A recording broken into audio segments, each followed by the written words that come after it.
C'est au cours d'une assemblée que le mouvement Yerawolo debout sur le rempart a réagi aux sujets qui font la une au Mali. Les premiers mots ont été consacrés à la condamnation des attaques simultanées qui ont frappé les 3 villes maliennes. Nous avons appris avec indignation les attaques simultanées et lâchées contre nos camps de Sévaré, Bafo et Nyono dans la journée du dimanche 24 avril 2022, très tôt le matin par des groupes terroristes. Nous condamnons avec la dernière énergie ces attaques barbares, inhumaines, des individus sans foi, nulle loi au service de puissances obscures dont la seule motivation est de pouvoir justifier la présence des forces étrangères au Mali et dans le Sahel.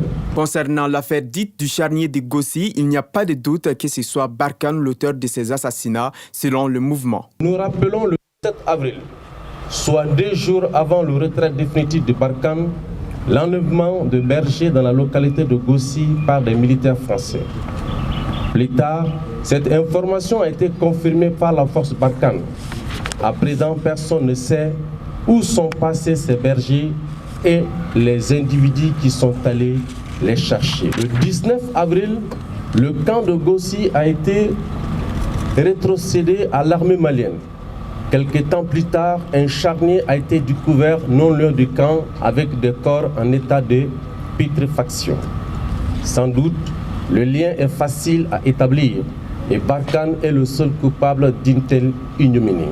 Pour le mouvement, cette situation a été pensée par les militaires français afin de jeter le discrédit sur les Fama. C'est pourquoi Yerawolo debout sur le rempart veut des poursuites judiciaires contre la force Barkhane.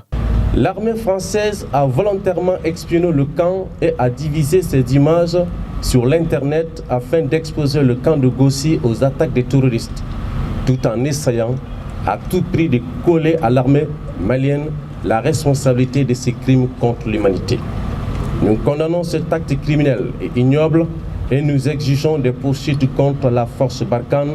Le mouvement Yerawolo debout sur le rempart demande à présent le retrait des 12 000 casques bleus de la MINUSMA qu'il qualifie de gardiens d'un temple vide.